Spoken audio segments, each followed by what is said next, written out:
decided to drive his 2009 Honda Accord through Times Square and went on the sidewalk and ended up injuring 22 people and killing one. Now, what does your Uncle Charlotte tell you all the time? He tested positive for PCP. I understand the PCP part, but let's be clear. He's from the Bronx. I keep telling y'all the craziest people in the world are from the Bronx and all of Florida. Well, they said that he was in the Navy, and they said ever since he came home from the Navy, he had a lot of problems. He had a lot of drinking problems. He's from the Bronx. I think he had like 2 DWIs or something like that. Prior ones. And he's from the Bronx. He also suffered from psychological issues. He told police he expected that the officers would shoot him, and he said God made him do it. Okay, oh boy. All right. You know, he had mental health problems, you know, and that goes back to a lot of people have mental health problems. That is true. Everything y'all saying is true, but he's also from the Bronx. I keep telling y'all over and over, the craziest people in the world are in the Bronx and all of Florida. My goodness. Now, what else we got on front page news, G? I mean, that was really the main big story. Roger Ailes passed away. He built Fox News into a powerhouse, and then he was forced out because of sexual harassment allegations. He died yesterday. He was 77 years old. He actually suffered some complications after he fell at his home last week in Florida, and then he slipped into a coma. Yeah, he got forced out of Fox. He don't have no women to sexually harass, so he doesn't have anything to live for anymore. He clocked out. He did what I thought Bill Cosby was going to do a couple years ago. He lost his job last summer after he was sued for sexual harassment. Other women came forward after that to support her claims, and the one woman who first charged him, she actually ended up getting $20 million. Nothing else to live for, man. Sexual harassment gave him happiness every day of his life, okay? When you're not in that building to sexually harass women, what else is there for you to do? All right. He clocked out. Well, that's front page news. Now, get it off your chest when we come back. Tell them why you're mad or tell them why you're blessed. 800-585-1051. If you're having a bad day and you just want to vent so you can have a great day, you can call us now. Or if you feel blessed and you want to spread some positivity, you can do that as well. 800-585-1051. Call us up right now. It's The Breakfast Club. Good morning. The Breakfast Club. Let's go. This is your time to get it off your chest. Whether you're mad or blessed. Say it with your chest. We want to hear from you on The Breakfast Club. So if you got something on your mind, let it out. Hello, who's this? Hi, this is Renee from Miramar, Florida. Hey, Renee. How you feeling this morning? I'm feeling great. You feeling blessed? I'm feeling really blessed, and I'm happy. I just got up and I was listening to Charlamagne. He's about to give Jason Whitlock donkey. Charlamagne, I'm so happy that you gave that whatever, Christy, whatever her name, donkey Vic, because she's been going off in the mouth for the longest. Yes. And I'm glad somebody put that in her place. Yeah, absolutely. And, you know, Jason Whitlock, being the good house Negro he is, has come to her defense. He's jumping in the way of these bullets that she got. So he said he's going to put you in your place. He threatened me. He did? He threatened me. I was nervous for you. You know, he said he said I need to be dealt with. That's what he said. Let's get the threat right. Now, when somebody says deal with you, that usually means it's a threat. I take that as a threat. By his co-host Christine's logic, that was a threat. I'm scared at you. I'm scared for you. Hello, who's this? This is Stephen from Miami. Hey, bro, why are you mad this morning? Well, I'm mad. Well, first of all, I'd like to say hi to the whole Breakfast Club. I've been a faithful listener for the last 3.5 5 years. I'm mad because I called last week when I won my $300 in the lottery, and I'm mad because you guys never let me finish talking before you hang up on me. DJ Envy's That's Envy who does that. Button. All right, go ahead. Finish what you were saying. Well, that's it from mad from last week, but I also wanted Charlamagne said I got to shoot my shot. Hey, Angela, how you doing today? Good. How are you, sir? I'm doing fine. I just wanted to let you know, put it out there. If you're ever looking for a couple that you want to commingle with, me and my girl are down for that. I've already talked to her. All right, don't let this guy finish. Threesome, okay. Good, thank you. I appreciate it. Keep shooting your shot, man. Go ahead, keep going. It's Friday. Why not? It's right. It's Freaky Friday. Or maybe you and Envy and his wife and your girl could maybe like switch out. Nah, pass. Swap. Not into that. Sorry. Nah, I'm good with that one too. Is your girl around? Nah, she at home. Okay. All right, well, go. What's your answer to him, Yee? What's your reply? I'm not doing that. She's not doing that, son. But I appreciate the offer. All right, I put it out there. Keep going now. Wow, Angela's not interested in a threesome, Envy. Hello, who's this? Yeah, it's Derek J from VA. Tell him why you mad. I'm mad, man, because I've been hustling, man, for 1.5 years on my YouTube channel, man. And I make funny skits and funny videos. And I'm doing something different that's nobody doing. There's nobody really doing. So ain't nobody recognizing how funny I am right now. My brother, you said you've only been doing it for a year and a half. You know I have a book out called Black Privilege Opportunity Comes to Those Who Create It. In that book, I talk about putting the weed in the bag, meaning that everything has a process. A year and a half is not a long time, sir. Keep pushing if you really believe in what you believe in. Okay? You know how long I've been doing radio? 19 years. Okay? Now you said funny. Who is that? Is it funny? Is it because it could be just funny to you? Well, everybody let's hear something. Let's hear something. Funny, even though it's not a lot of people, I do get a lot of good feedback. Take time. Let's hear something. He said it's a skit, Yee. Yeah, it's not comedy, nothing. Why don't you shout out your YouTube page? I do funny skits where I play every Thursday and every day. Sir, we're trying to give you an opportunity to promote yourself. Shout out your YouTube page. It's called Derek J's Videos. It's DERRICK Video. All right, now everybody go look at Derek J's video, see if he's funny. If he's not funny, leave comments under his page telling him he sucks. But a year and a half is not a long time. You still got to go through the process, sir. Get it off your chest. 800-585-1051. If you want to get something off your chest, maybe tell them why you're mad or tell them why you're blessed. Call us now. It's The Breakfast Club. Good morning. The Breakfast Club. Let's go. This is your time to get it off your chest, whether you're mad or blessed. Say it with your chest. We want to hear from you on The Breakfast Club. So if you got something on your mind, let it out. Hello, who's this? Hey, what's up, man? It's your boy Trav, man, calling out Salisbury, Maryland. Why you mad, bro? Oh, I ain't mad. I'm calling because I'm blessed. Oh, why you blessed? Man, I'm blessed that my son was just born 323 this morning. Congrats, man. Congratulations, brother. Thank you. Young Caden Terrell with it. Hey, what's up, Charlamagne, man? Look, my man just woke up, man. So you dropped stop doing that. I think I have to go cop that. Please go do. Black Privilege is out right now. There's bookstores everywhere. Where you at? I'm in Salisbury, Maryland right now. Oh, okay. I'm going to be in Baltimore soon. I forgot when. They told me yesterday. Hello, who's this? Hello, peace and blessings, guys. Oh, man. Porta potty guy. No, he's not Porta Potty guy no more. Guy anymore. It's the real peanut oil guy.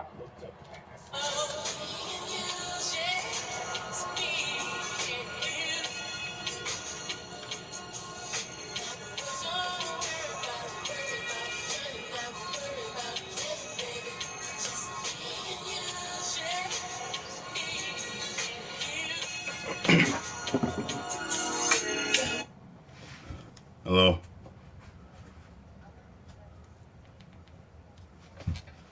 Yeah. No.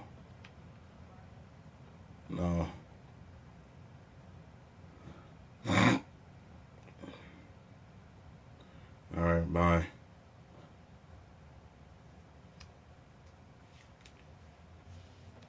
It's peanut oil now. Peanut, why the artist formerly known as Porta Potty Guy. Yeah, but Charlamagne, check your DM, man. I DM you, bro. I don't check DMs from guys. Okay. But hold up. I just spoke to God, and God said that he want to say that guy is lying on him. What guy? The guy that said he run people over because God told him. Oh.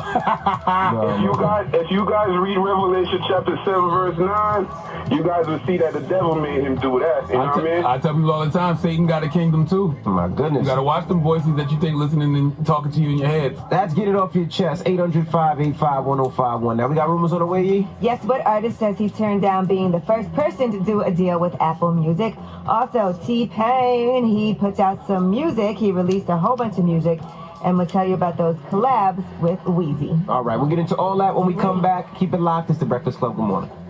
The Breakfast Club. It's about time. What's going on? Rumor report. This is the Rumor Report. Talk to him. With Angela Yee on The Breakfast Club. Well, apparently T-Pain has had these songs that he did with Lil Wayne since 2009 unreleased. Remember they were supposed to have the T-Wayne project? I remember. And that never happened. Well, he has 8 songs that never saw the light of day, and he decided to go ahead and put out. He tweeted, "I'm feeling real spontaneous right now. Hashtag 2009, hashtag the missing page in the history book." Did any of you guys listen to these 8 songs? No, I didn't. I didn't listen to them. I'm sorry. All right, well, here's a snippet of one of those songs for you. It's called Listen to Me. Straight out the backseat of the dually with the toolie. I am truly unruly. Mic check 1 to me. It is money mouth colder. Smoking like running hot water. Better yet, like running hot lava. I am something like a ball because I cut your fucking head off. And if I'm in the building, I've been my dog upside out. You can take my days out so I can pick up seeing bitch. If you are right, you listen to me. Sounds like 2009. Yeah, it does. I mean, That's exciting for people though, because Lil Wayne's been. I think it's exciting for older people who grew up in that era, you know, who remember when T-Pain and Lil Wayne were doing songs together. Doing hits, yeah. So, yeah, you know, after you take the kids to school and, you know, get off your job, you might throw on those 8 songs. That's a long time. That's a long time. So that's 2 presidents. That's 2 presidential terms. Almost. Okay? Yeah, that's high school. You're almost out of college. You know how long ago 7 years is? Music changed so much. What? Life changes so much. Well, anyway, he wanted to put it out because it's just sitting there, and why not? Why not? Did he sell it or is this for free? It's for free. You can stream it. Maybe they'll go on tour or something. I don't know what the deal is, though, with Birdman, with Lil Wayne, because, you know, obviously Lil Wayne can't just put out music right now, so I don't know how that's going to work. But T-Pain can, right? Right, but Lil Wayne's on it. Clarence and Lil Wayne, but... Yeah, you can't just put it out. I don't know how that happened behind the scenes. Now, Chief Keef says he turned down being the first artist with an Apple Music deal. He said he could have been the first person to do that. He did an interview with Larry Jackson. He talked about sitting down with Larry Jackson, who was formerly the executive vice president of A&R Interscope, and he's now Apple Music's head of content. And he said that they were talking about me taking to Apple, and they said before they did anybody with Apple Music, they said, you know what Larry called? He said, you're going to be the first artist on Apple Music. He said he turned it down. Yeah, he should have did that one. Yeah. I don't know why he wouldn't, but all right. Well, anyway, that's just some. Yeah, I wouldn't even be telling nobody that. That's a bad business move for him. That wasn't That's smart. like saying you could have invested in Apple and you didn't do it. You know, I don't tell anybody. That's a bad one. All right. All right, now, here's some good news. Charlemagne is going to be hosting the BET Experience. Oh. What? You almost threw me for a loop. I was like, what? Okay. Now, this should be pretty exciting. I think did Khaled do it last year? I don't know. I don't know. What is the BET Experience? All right, so basically it's a Genius Talk series. It's sponsored, it's over at BET Experience at LA Live, and Coca-Cola presents it. And they sit down and talk to some pretty big people in the industry, like Tracy Ellis Ross. Yes. Issa Rae, Yes. Pusha T, Nick Cannon, New Edition. Ava DuVernay. I'm gonna be honest with you. You know, the last thing I would want to do is be in LA for a BET Awards weekend. Okay, y'all know that y'all know that ain't even my type of energy. But when they came to me and they told me the people that I would be interviewing, especially Tracy Ellis Ross, Issa Rae, and Ava DuVernay, I was like, oh, I'm all in. All in. Right, so that's going to be going down at BET Awards. So you need to go get your tickets or your wristbands. If you haven't, just go to BETExperience.com, right? Oh, I don't know. And they're shooting this for a show, for TV. Oh, no, I don't think so. It's streamed live on BET.com. Yeah. But go to BET Experience and you can get your tickets. I'm interviewing a lot of people that day. It's June 24th, right? Yes, June 24th. But you know, Tracy. I just put it out there so I could throw it to you so you could tell us more about it. But Tracy Ellis Ross, Issa Rae, Ava DuVernay, that's worth the price of admission. Absolutely. Now, because I was out there last year, I just remember they had like the seated outside, outdoors, and people could just come and watch the interview take place. Cool. And it's gonna be outside. Yeah, it was. Well, you don't like the sun? No, I just think about what kind of moisturizer I need to use because you know I'm big on SPF everything. Right. Like I'm probably gonna need an SPF 30 for the end of June. More than likely, maybe SPF 50 even. All right. This guy. Well, I'm Angela Yee, and that is your rumor report. All right, thank you, Miss Yee. When we come back, we got front page news. Morning, everybody. It's DJ NV, Angela Yee, Charlemagne the God. We are the Breakfast Club. Good It's morning. a Friday. Good morning. Yes, it is. Let's get in some front page news. Now, the playoffs, NBA playoffs last night. Everybody had the night off. But Cleveland plays tonight, and they play Boston 8:30. Game 2 of the Eastern Conference Final. The Cavs lead the series 1-0 now. Tell the people what happened in Times Square. So nasty, so horrific. Yes, a terrible situation. Richard Rojas, 26 from the Bronx, was driving his 2009 Honda Accord. That is when he plowed into pedestrians in Times Square. He ended up injuring at least 22 people and killing an 18-year-old woman. Now, according to law enforcement sources, they're saying that he did suffer from psychological issues, and they did say he tested positive for PCP at the time. By the way, he's from the Bronx. Listen to your Uncle Charlotte. The craziest people in the world come from Florida and the Bronx. They should have whooped him. They should have pulled him out. Well, he tried to run away, but they should have whooped his ass They and said he beat him punched to the death. cop in the face and everything. They should have beat like looking at that video. It's like you just have no care. No worries in the world. Just running people over. Look at this video. Oh my gosh. He told police that God made him do it. God did not make you do that. You know what's so scary about that? I have an office right there in Times Square, and I'm surprised he only killed one person. Yeah, that's very lucky. I'm surprised he only killed one person. Well, there are a couple people in critical condition right now that hopefully will pull through. I don't like Times Square anyway, to be honest with you. I don't like that many. I don't like being around all those people. I've never have. It's a lot of people. It feels unsafe. There's a lot of tourists. You don't know who's a tourist, who's a bad guy. You don't know who's trying to pickpocket. Yeah, no, that's the scary thing about life. I mean, of course, we have to just wake up and live and go be amongst people. But the scary thing about life is you cannot control other people's energy. He's trying to Somebody having paint. a bad That's day, all he somebody going does. through something, and they take it out on you in that situation. And why didn't the NYPD shoot him? I do not like to call for the shooting. Well, he jumped out the car. By the way. I don't care. They should have shot him. It would have been unsafe. Too many people around. That's the time when the man weaponized. He turned the car into a weapon. Right. He killed somebody. He jumps out wilding. That's when you're supposed to shoot somebody, NYPD.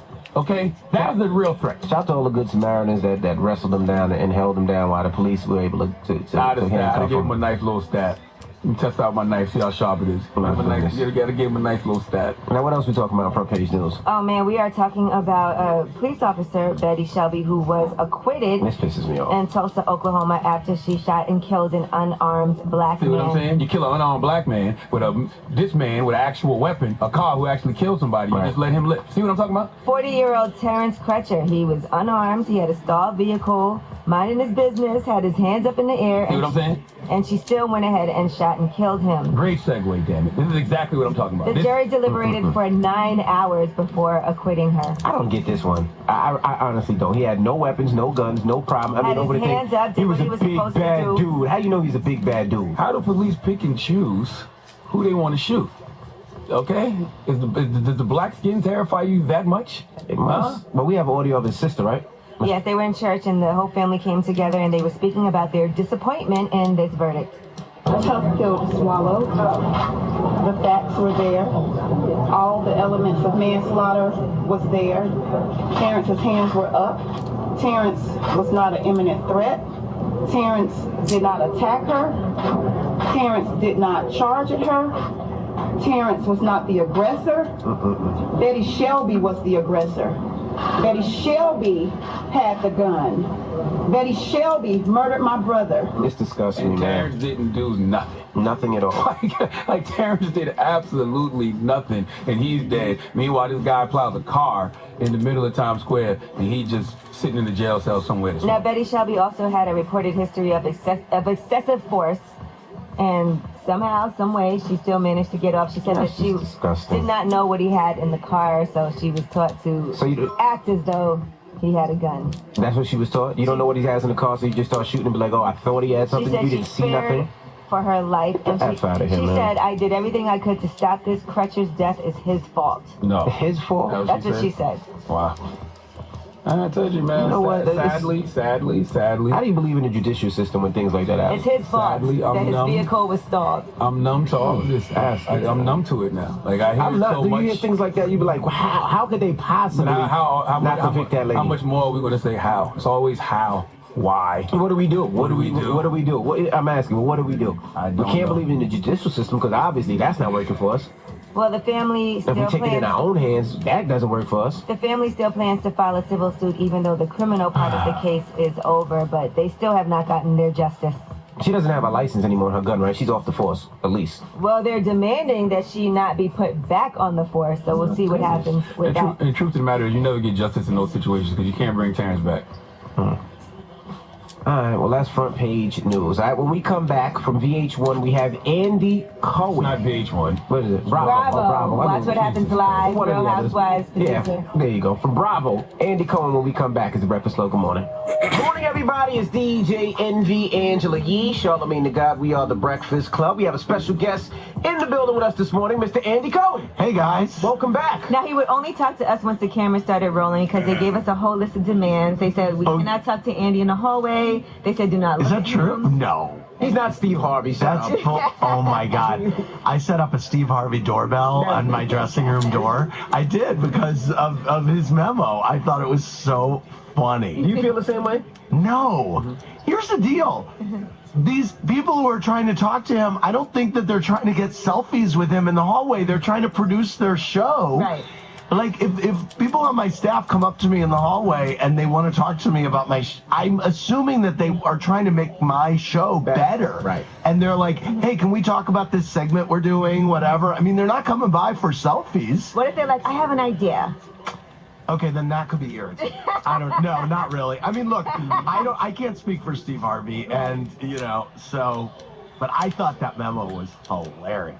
I mean, I put it up on my dressing room door. Yeah. But a lot of people, I'm sure, come by for little things. Maybe their family members in town and wants to take a picture. Right. Somebody wants to meet. No things, I'm sure, be a distraction. I don't want to turn over. But I also feel like if these people work on your staff to make your show better, and they're professionals, that they kind of know That was to read you and to know what to say, what to ask you, when to do it. Yeah, it's just, I mean, what is his staff doing? What are they doing to Steve Harvey in those hallways? I don't know. What are they doing? I did a show last week, as a matter of fact, in Chicago. It was before that memo came out, and but no, he was like walking through the hallway with his security guy when I left. So I was like, okay. There you go. Now let's talk Real Housewives of Atlanta. Okay. Yeah. Wow. What a show.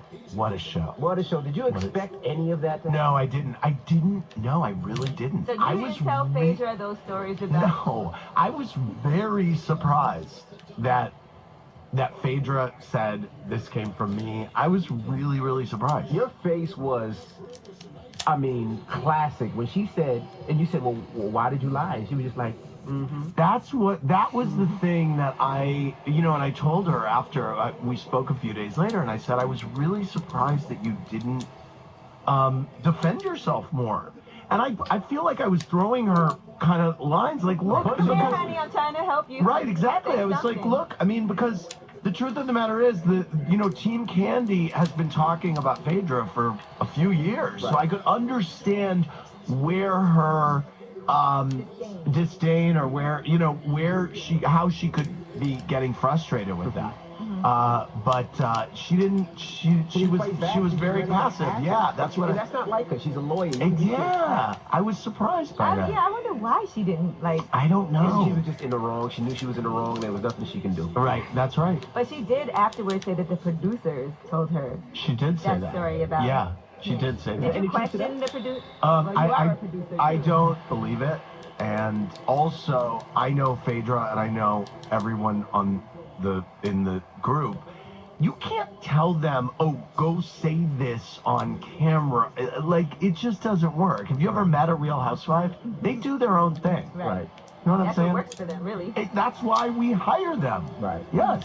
So is it rumored? There was rumor that she is fired. Has she been let go yet? There is rumor that she's fired. I mean, look, we're looking at next season, and you have to look at where we left off, which is that none of the women want to engage with her. So that's a tough place to come back from. That's all I'll say on that. Right. Because it's very rare that one of the housewives, I mean, all kinds of crazy things happen. Like, housewives have been caught lying, they've gone to jail, they've had all... Well, it's funny, and people are comparing this, people are tweeting me saying, wait, Teresa was on the show, and I think that as a producer of the show, you have to look at the dynamic of the group. I remember in season 2 of New Jersey when Danielle was on, and at the end of that season 2 reunion, no one really wanted to have anything to do with her. It is hard to come back from that. It's about a group of friends. So, you're shooting a group of friends. That's what you have to look at. But is it about friends? Because it seems like it's about friends. And sometimes there's tension with friends, man. You don't want to have to film with you two. If everybody's like, I thought that was part of it. Like, some people are friends, but then they might not like this. That absolutely is. But if it's 5 against 1, then that's also not fair to the one. It's really not. I mean. There you go. Exactly. Now, Nene, find all kinds of that's a possibility too. Now Nene's coming back. Is she? Is she? We should be asking you. Is she? Is Nene coming back? Who said that? That's what we keep hearing. No, I know. Here's the thing. There's a lot of rumors about season 10, and the answer is Kim and Nene. That's a big rumor. The answer is we haven't started shooting. We will let you know as soon as it happens. Now, so no man on the show, no husband has ever gotten paid, or boyfriend or anything. Right. Real Housewives. Right. right? Okay, I was just verifying. They said that before. He said the women get paid now. Whatever they want to do with their money, if they want to break off their spouse or their boyfriend, that's up to them. But it's about the women. Right. Okay. Has there ever been a time that you've wanted, like, a man, like one of the husbands or boyfriends to be on the show and they've been reluctant? Like, would you ever be like, okay, if we can't, it's a bad precedent to set to start paying the guys, because the idea is this is a show about women and their lives, and the guys come with it. They're part of the package, you know? So it is, they are considered part of the package, and more, you know, some of them will engage more than others. And it's, on the one hand, their prerogative, and on the other hand, we obviously encourage engagement. We've been lucky with Atlanta because the guys have typically wanted to be a part of the show, and they view it as supporting their wives, and we think it's great. And, you know, sometimes, you know, there's a lot of talk on Twitter like, oh, you know, they want a peach or whatever. I'm like, listen, this is kind of part of their job. You know, they're supporting their wives, and bless them for doing it. You know, and sometimes they're like, why are they at the reunion? Well, they're at the reunion because we invited them and we asked them to come. And I love it, the one field where the woman makes more than the man. Exactly. Yeah, exactly. See, so Envy, if Gia, if your wife goes on, you don't get nothing. That's all right. That's right. Supporting my wife. That's my right. wife Yeah, exactly. She supports me. It'll come back to Envy in some way or another. Absolutely. Yeah. All right, we got more with Andy Cohen when we come back. Morning, everybody. It's DJ Envy Angela Yee, Charlamagne the God. We are the Breakfast Club. We have Andy Cohen in the building. Now, are there any scenes that you had to take out because it's just too violent or just too much? Because I was watching the scene with Sheree, and I guess she was in the car, and her ex-husband made fun of hitting her. You know? Yes. Yeah, there have been things that we have taken out. Typically, if it happens in front of the camera, it's fair game. Wow. I thought the story with Sheree was fascinating. First of all, on several levels. I think, first of all, it showed us a window into a side of Sheree that we never knew, which was something very vulnerable and sad and painful in her past, and it explained kind of who she is and why she behaves the way she does. And so that was really interesting. And second of all, I think that I don't want to say it was educational, but I want to say that it was something that women who have maybe been through that in the past could look at and either relate to or have a thought about or learn about. That in the paint area. It's a teachable moment. I think it really is. And I think Sheree, in retrospect, the only reason why.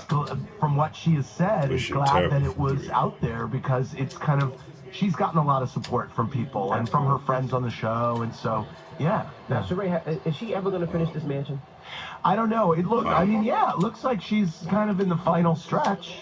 She's been building it for what, 8 years now? Something like that. 7 years. Yeah, Chateau Sheree. Chateau Sheree. Yeah. All right, now let's talk about Love Connection. I'm so excited, you guys. Love Connection. I'm hosting it. It's back on Fox. May 25th, Thursdays at 9, after Jamie Foxx's new show, Beat Shazam. I thought I got to attend that show, by the way. What, Beat Shazam? Yes. I bet you could. I bet you wouldn't do bad on Love Connection, too. You think? Yeah. Now tell us about Love Connection, because there's a lot of people that don't know or too young for Love Connection. So explain what Love Connection is. You guys, it is the best show, and it is so perfect for me. Basically, we set up 2 sexy singles on 3 dates each. So let's say you're coming on the show, okay? Okay. So you come on the show, and you say, this is my type of guy. I'm going to set you up on 3 blind dates with 3 guys, okay? And we are going to, then you're going to go on the dates, and then basically you're going to come on the show, and I'm going to have each of the 3 guys on video, and I'm going to hear about your dates, the good, the bad, the awkward, the ugly. At the beginning of the date, we have each of you rate each other's looks based on your first impression on a scale of 1 to 10. So we got people grading each other's looks, which is so awkward. It's either amazing or so awkward. It's like, you know, we had guys on there. It's like, he's like, I told you I was looking for a big booty, and her booty wasn't big enough, so I gave her a 3. Like, look, I couldn't even deflect the fucking ball. And then they talk about the dates, and then we have the audience vote on who they think should be the person's love connection. It's classic, but it's updated. So then at the end we have you say, okay, this is the guy that I want to be my love connection. We bring him out. Then we find out who the audience voted for. If the audience voted for a different guy, let's say they chose Envy, who you had a horrible date with and you hate it. And here comes Envy. Now you can choose to go away for an overnight date with your love connection, or we'll give you $10,000 to go off with DJ Envy. So there's a little love or money thing at the end of every episode. So it's so cool, you guys. It's so funny. We set up, there's every kind of couple. We have menages? We don't have menages. Maybe that's season 2, but I like that. I like that. I love a menage. And then, you know, we've got every kind. Fox is really into diversity, and on the other shows, like they always set white people up with white people and black people up with black people. We've got interracial couples. We have this woman. I think she's in the premiere episode. She went on her first date ever with a white guy, and I said, "What were you thinking at dinner?" She goes, "I was terrified." I go, "Why?" She goes, "Because he was white." I'm like, she's like, "I've never been to dinner with a white guy." There you go. It was so cool. I never have. And they totally connected too. I mean, it was great. There's so much funny.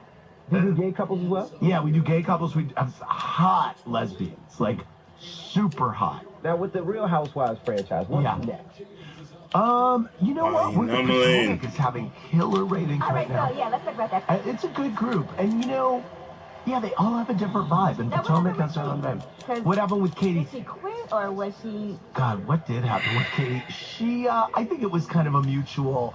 I think there was something with her ex or something. It was tied up. She wasn't able to come back on. I would have loved to have her. The guy that she was on the show with. Not the white guy that wouldn't marry her. I think the father of the kids. I could be wrong. Yeah, she had to leave. Yeah. Are you guys going to expand into other? I think we're good right now, don't you? I think you bring back Miami. I think Miami. You do? Yeah. It was too early on. Well, you know what? We went 3 seasons. Yeah, you're right. Yeah, that's true, actually. We went 3 seasons with Miami. The thing about it is that, you know, Mama Elsa got really sick. She was actually a really important part of that show. And when she got sick and left the show, people were kind of like, it was...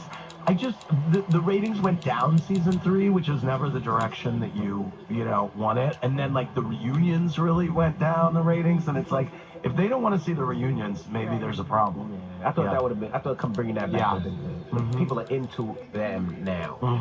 I love that. And I wanted to ask you, okay, because I know you pay attention to everything that's Yes, I do. pop culture. Yeah. So have you been following this L.A. Reid story of him? I have. I mean, I'm assuming you guys have had L.A. on. Yeah, we did for his book. Yeah. I mean, I am a huge L.A. Reid fan. Huge L.A. Reid fan. So I don't know anything about what's going on. And he's been a great guy. And I know his wife, Erica, and I met their kids. And I love L.A. We go to the end of the earth for him. So...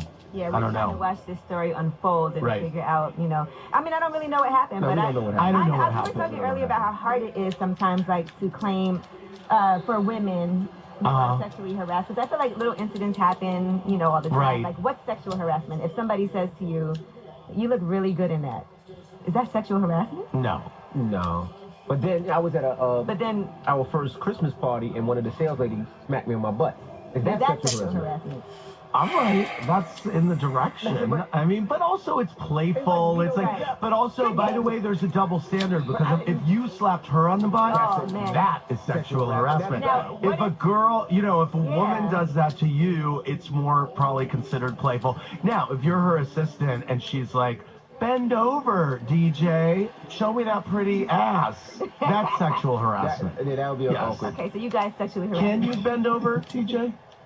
No, I'm just kidding. Well, you don't work here, so I'm just kidding. I know. I'm totally kidding. Now, what about if I'm somebody totally walks in kidding. and starts massaging your shoulders? Well, that's getting there. Oh, front him. You met Michelle Obama recently. I did. How was that? It was great. It was so cool. I saw Charlamagne there. And I said, I go, "Are you watching The Housewives?" Because I've met her a few times and I've always kind of been I've always heard that she watches The Housewives. And she said, she goes, "I can't wait for part 4 of the reunion." And I was like, yes. Really? Yes. There we go. That's what I love. Yeah, me too. I love Michelle Obama. That surprises me. That's you have the time awesome. Right. Well, now she does. Now she does. I love Michelle Obama. I would go to the ends of the earth for her too. All right. Okay, can we bring in my starting lineup, please? Damn, bro. Jamie Foxx's new show, Beat Shazam. And it's great, you guys. Thursday nights, watch it before you go out. I love dating shows. I'm telling you, this is so good. You guys are going to love it. Love Connection. I love Play my game. Fox TV, check it out. The Love Connection with Andy Cohen. Thank you for coming. Thanks, guys. Thank you for stopping Appreciate by. it. It's the Breakfast Club. Good morning. The Breakfast Club. He just going to the rim, and my men are not. Angela Yee, Charlamagne the Guy. We are the Breakfast Club. Hi, it's a Friday. Come on, man. You reaching. I'm excited. All right, let's get to the room. Let's talk. Yo, I swear he be reaching, ain't nothing, man. Fucking momentum. The Rumor Report. It's the Rumor Report. The Breakfast Club. I'm convinced there's something wrong with Andy. I'm convinced. All right, Pharrell was at NYU's 2017 commencement, and he gave quite an inspirational speech about women and women's rights. Here's what he had to say. Your generation is unraveling deeply entrenched laws, principles, and misguided values that have held women back for far too long, and therefore have held us all back, the human race. The world that you will live in will be a lot better for it. This is the first generation that navigates the world with the security and the confidence to treat women as equal. All right, gotta love Pharrell, man. Absolutely. Drop the food bomb. He's always on the right side of things. He is. Talking very specifically about women's rights at NYU's graduation. All right, Amber Rose has had to hire armed security. We told you her house got broken into, and she was actually home. Young Sebastian was in the house as well. They were sleeping, and she saw in the surveillance video a man broke in, hung out for about 4 hours before he left. There was surveillance video that captured him inside and outside of the house. So she now has armed cops 24/7 on duty at her house, just making sure that everything is safe. She can afford it. Right. She also feels like maybe she has a stalker, because he didn't steal anything. That's very He was scary. just in there breathing in the ambiance. Amber also told me that she locks all her doors even when she's in the house. Like, she's the type to go in her bedroom and lock the door, go in the bathroom and lock the door. And she tells everybody else to do that because that's a Philly thing, she said. So I guess that's why the guy, couldn't go into any rooms or anything like that. Maybe, yeah. All right, Black Youngster. He's out on bond, and he put out a song. The song is called Birthday, and he is addressing Young Dolph very directly in this song. Check it out. Tell the whole world how you caught around and sit and had a bruise. You come and tell me you sorry. Tell your fans the truth. Tell them how you really wasn't trapping, you went nothing but a bar. Tell them how daddy yo used a little boy, you make it run to the stove for a cigar out the wall. Tell them how we had a show together, you ain't come in cause you thought I was gonna rob. Down your birthday, squeeze that file on your birthday. Take him to the hood, put him on set, do a drive-by on the first day. All right, so basically, he's still maintaining his innocence. Check out more from Black Youngster's birthday song. You the owner, nigga come to see out there with a bulletproof truck. Scared for your life. How you gonna go and shoot your own truck up and play dead for the night? And then press charges on me and tell the police I did that shit. Now the feds say that I'm a menace. This for all the young niggas innocent. I'm innocent. Let me get it, I ain't rented it. By the way, I've never in my life heard Black Youngster rap. I had no idea. I thought Black Youngster was a internet personality. I knew he was a rapper. I just never heard him rap. We got a couple of records out there. I know they do. Shake some. We got a double. So basically, in the song, though, just to break it down for you, he's saying that Young Dolph shot up his own truck and pressed charges on him and told the police he did that. He said he's innocent. Basically, Black Youngster just wrote a whole statement, and when the police come and ask you to actually do an official statement, you might as well do it. You can put it in the whole song, and you should if you're innocent. Oh, come on, man. Oh, come on. Young Thug also did that song for Free Black Youngster. He got free pretty quickly, though, so I don't know. I hate this situation because I like Black Youngster and I like Young Dolph. Both of them seem like good young brothers who got good energy. What? Wow. Money in this bread, like, wow. Wow. Can somebody sit these brothers down and just let them have a conversation? Wow. They might be past that right now, especially since 100 bullets to the car. But, yeah, but all y'all doing is costing yourself money now. Black Youngster got to pay for lawyer fees. Right. He had to pay bond. Like, it's pointless. And you mentioned Young Thug. Yeah, I'm kind of jealous of Young Thug. I'm gonna tell you why. Because the bag I just bought my wife for anniversary. He's wearing. I know. Why did you want to wear the bag? I thought it was. I thought it was. You wanted to actually wear the bag. No, they didn't allow me. Wow, so they did not allow me to deflect that. I didn't know how he got it. Thank you. I had the bag as well. How does you feel that he's wearing your bag? I mean, more power to him. He has good taste with bags. All right, I'm going to do That's your rumor report. Gender fluidity. It's actually the Chanel LED bag. I couldn't shoot that. It lights up. They didn't allow me to shoot that. Bro, that bag lights up like TV. Why the hell I want a bag that lights up like a TV for? It's cool. It's nice. Limited edition. That bag deserves to get smashed in the dark. What it's all lit up for? All right. It's enticing the wolves. All right. Well, that's the rumor report. It's time for Donkey of the Day. Donkeys of the day, ask Charlamagne. I'm a Democrat, so bring Donkey of the Day. Oh, come on. Oh, he got it. Wow. McAdoo did not want to jump at all. The Donkey of the Day is a new one.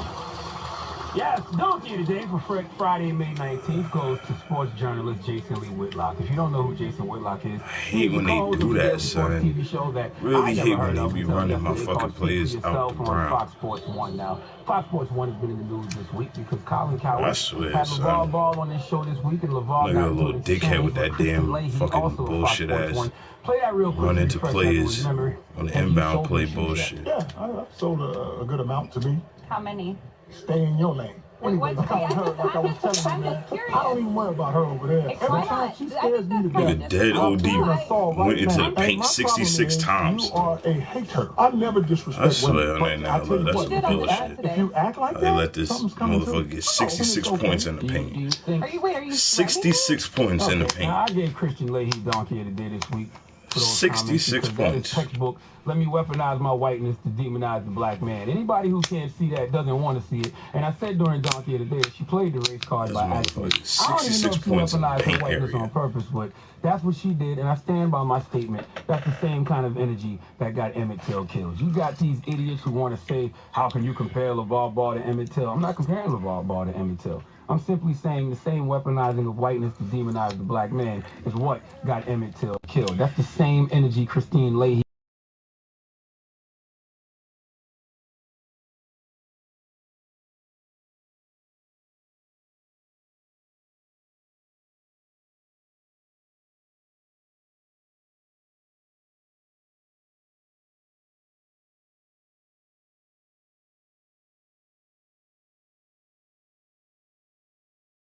In a totally unprofessional, dangerous, irresponsible way. Some of this is spun in a racial way that I think is difficult for white people to handle. This is my area of expertise. I'm going to go at Charlamagne the God and all these.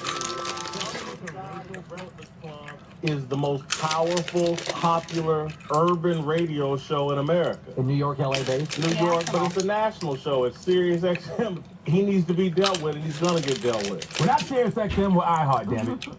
I'm going to be dealt with. I need to be dealt with. That is a threat, Jason Whitlock. If you think what LeVar Ball said to your precious Christine Leahy is a threat, then you saying you're going to deal with me is absolutely a threat. Jason Whitlock said that I am spinning this in a racial way that is hard for white people to handle. You know why it's hard for white people to handle?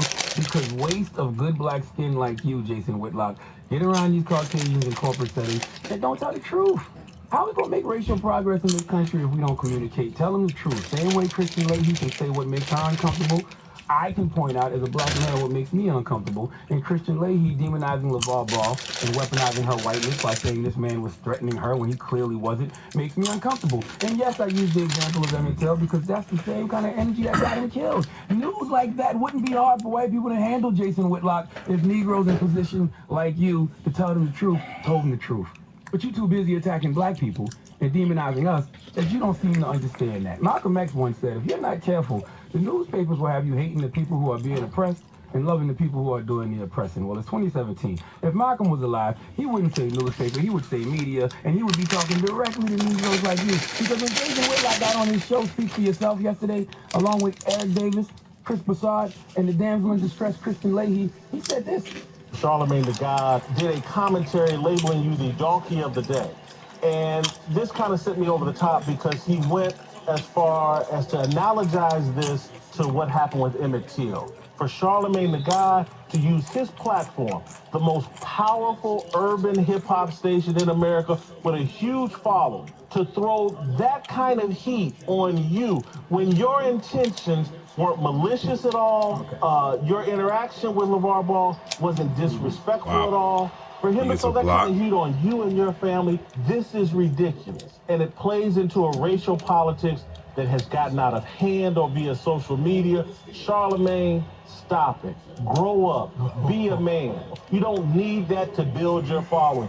Social media, people over Twitter, please stop and think. We're being racially divided for no reason, for the entertainment of people over Twitter and Instagram. This needs to stop. This was never supposed to be a war, and it's turned into it. It was never supposed to be a war between me and LeVar, between me and Charlemagne the God, and now it's turned into that. It's not a war on race. It's not a racial discussion. It's not a feminist discussion. It was about respect. Thank you. And to Thank Charlemagne you. the You're God, trying to get in the paint. I would love to go on your show. That's what you're doing. He's scared. The Breakfast Club, and if we can have a healthy conversation about this and make some good come out of it, let's do it. Put some respect on my name. Oh my. Now, Jason Whitlock has the nerve, the unmitigated gall to say what I said was irresponsible, inappropriate, dangerous, out of bounds. Even has the nerve to say that I don't have to demonize someone, but not once did you check Christine Leahy for demonizing LeVar Ball. Not once did you tell Christine Leahy that her demonization of LeVar Ball is dangerous. And Eric Davis and Chris Prasad, I'm disappointed in you both because not once did either one of you Negroes speak up and try to explain to the damsel in distress why she was in the wrong. Even if you feel like LeVar Ball was in the wrong, do you think her playing the victim and positioning herself like she was in some sort of danger from the big scary black man was okay? Y'all keep screaming about lack of respect for Christine Leahy, but on that show to her, she's positioned in the back of the bus. Come on. Stop throwing it at him. Stupid ass video game. And then look, of course, but he could pass it to Shaq right on point. Yo, I swear. Last thing I have to say to you is the way they have you positioned in that room is how they feel you should be positioned in life. Okay, behind the guys, way off to the side. But F that. It's not about you right now. We'll do the same thing. Right back. Jason Whitlock, you have the nerve to talk about someone being inappropriate, irresponsible, dangerous, out of bounds. Jason Whitlock, have you met yourself? Okay, I remember an article you wrote about Serena Williams calling her an underachiever. Serena Williams, the greatest tennis player of all time. Top 5 athletes of all time, regardless of gender. You said she was an underachiever. One of your lines from that article was, seriously, how else can Serena fill out her size 16 short without grazing at her stall between matches? Jason Whitlock said Serena Williams has chosen to smother her athletic gifts into an unsightly layer of thick, muscular blubber, a byproduct of her unwillingness to commit to a training regimen and diet. All of this coming from a man who waddles when he walks, a man who looks like he has to concentrate with every breath he takes, has the nerve to body shame Serena Williams. But that's what you do, Jason Whitlock. You love tearing down black excellence. You always strive to demonize black people in the media for absolutely no reason. Let's run through a few of them, shall we? I can't tell you about Serena. Well, Jason Whitlock also had something negative to say about LeBron James' equality commercial. How do you speak down about a man who did a commercial encouraging equality? Thank you. Ready to reach, son. My point about LeBron James, and I don't think people are getting, his athletic privilege and wealth define him more than the poverty and or racism that he experienced growing up. And therefore, if you buy that, you'll understand my analogy of why I say he's no different than Donald Trump. My Emmett Till analogy is crazy, but LeBron is like Donald Trump. Come on, now that's crazy. How, Sway? LeBron is about building bridges, bringing people together. Donald Trump builds walls. He wants to keep people divided. How are they remotely the same? Jason Whitlock also doesn't think Colin Kaepernick is authentic. Let's hear it. Should Cap's sincerity still be questioned? 100%. And I think it's fair game. This kid was about Instagram models, tattoos, his abs, and building up the Colin Kaepernick brand until the very moment he loses his starting quarterback job. And now he's out here and he's Martin Luther Cornrow. I don't buy it. I don't care. Oh, he's raising awareness for this or that.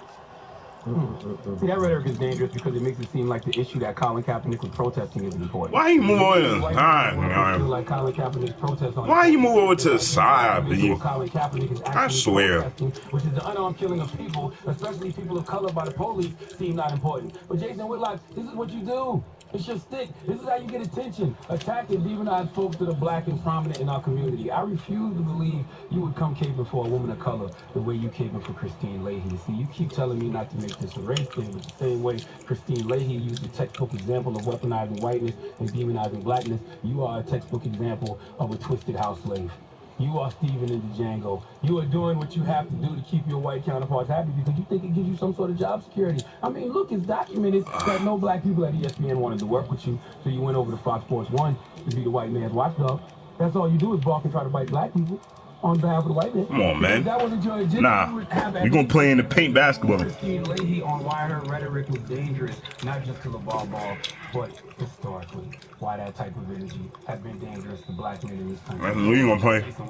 We're going to play in the paint basketball. I said I was going to be dealt with, but I need you to have that same enthusiasm when it comes to dealing with your obesity. Okay, you need to lose weight, my brother.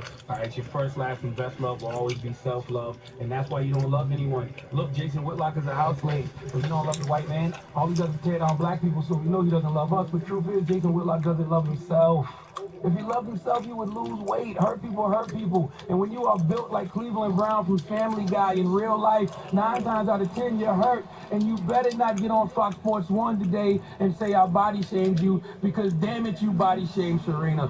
And I'm not going back and forth. Come on, make it threes. What the hell's going on? I mean, everything up. But you really love dining on attention. There we go. And I'm not giving you any more until you lose 200 pounds.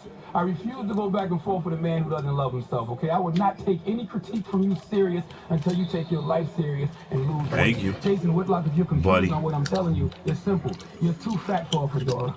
And I don't take fat house slaves or fedoras seriously.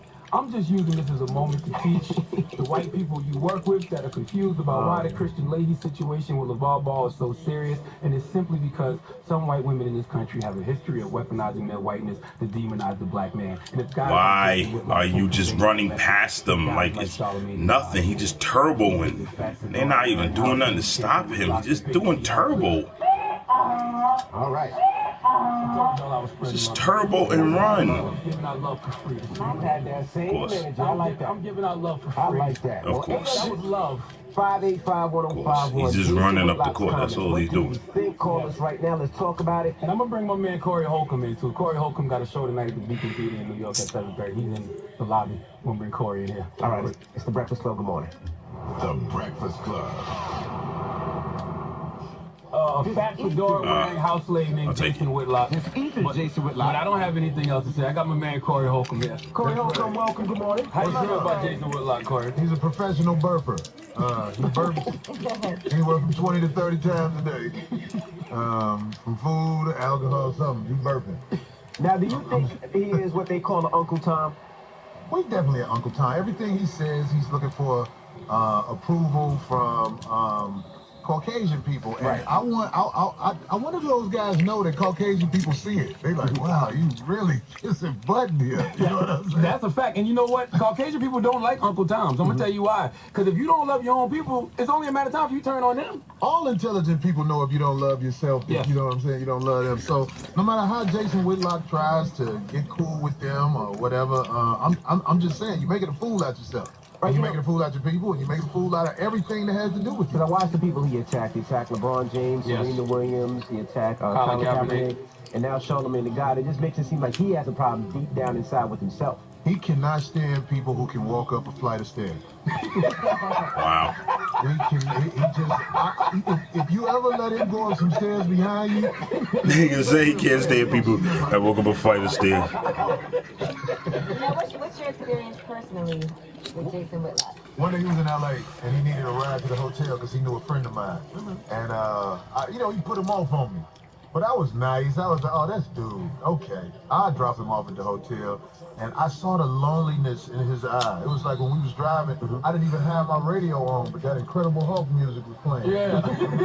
That sad music around. I could tell he really wanted me to be like, hey, you want to go to a bar or something right there?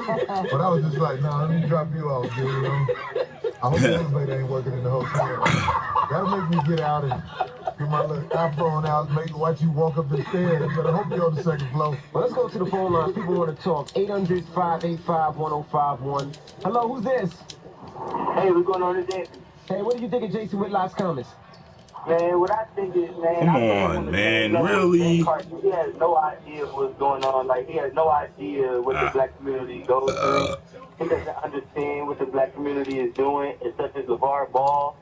Like, he doesn't understand why. The only reason he feels that she is right in saying it's a threat because he's going to tell her how many shoes he sold. The only way the white man is still threatened is the black man is making money and they don't know how he's making money. All right, thank you, man. Now, what do you think of LeVar Ball? I think he's a cocky guy, but I love what he's doing for his kids. You put it in the you put it right, man. I think like if I was his friend, I'd be like, hey, you gotta look a little bit. But we didn't have LeVar Ball. I like his swag.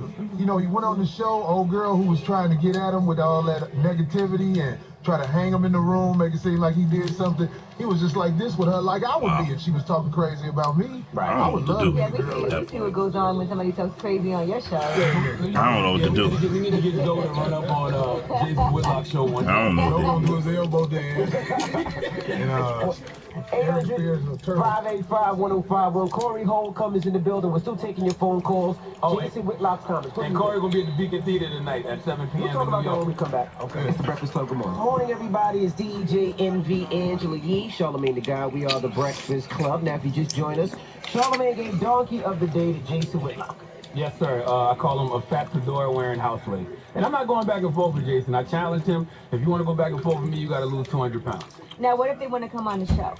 I don't think that's necessary. Because I know we've talked before about engaging with people who might have a different point of view and kind of having conversations with them. If we bring Christian Leahy on the show, I got to bring Angela Rye up here for woman to woman to tell her why her weaponizing her whiteness to demonize the black man is wrong. We got Angela Yee. She can do it. You don't act like you threatened her. Exactly. That's why I want a woman. I would let a woman do it. Exactly. We were going to have Tommy Lauren up here before she canceled. Why well, God works in mysterious ways. She canceled, and we haven't made that mistake yet. Now we have Corey Holcomb in the building. Now he's going to be at the Beacon Theater tonight or this weekend? Tonight, Friday night, one show at the Beacon Theater down in Manhattan. That's the good part of town, right? That's a good part of town, yeah. How is he getting... Wow, the ball just rolls off. Yeah, but see, those girls in Manhattan, those girls down there are used to having stuff. Like, they act like they don't need $60. I'm trying to get at them, but they... Now, when we said you were coming, the first thing somebody said was, ask him about Donald Trump. What's his opinion on Donald Trump? Oh, come on, man. You know, I'm a aware black man, so how can I be for Donald Trump? I know what he's about, but I will say this. Donald Trump, he real slick how he pass out money to the streets. You know he does that, right? What you mean? People in the streets, he pass them money. People with influence. Only problem is, if he feel like you got some notoriety, he get you up there in them towers, and when you get off that elevator, he got them cameras right on you. Like, oh, man. So you can't sneak in there and get that money. I'm just telling everybody, if you're from the streets, and you go up there and see him, he gonna have it on video. He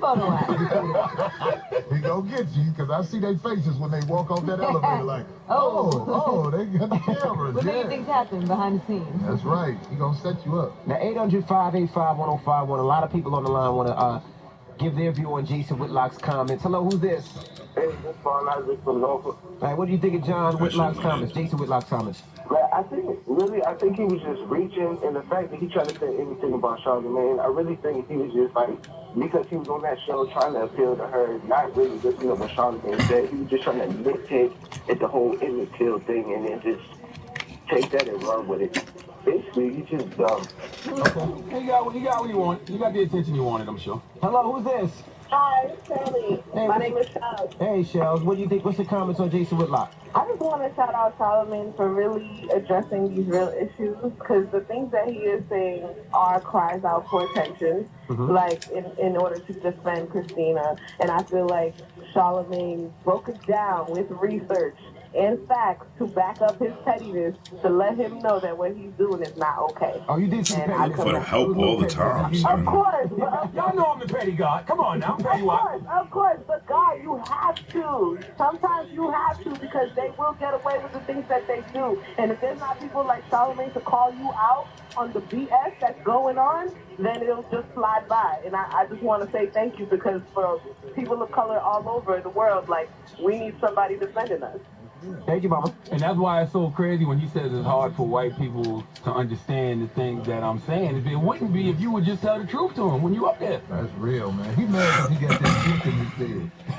You already know when you see him walk, he got that dip in his bed, right in the middle. And it ain't come from being with a woman. He got that when he real tired and he fall in that bed, that dip it ain't going away. It ain't going. You got to start over with a new bed.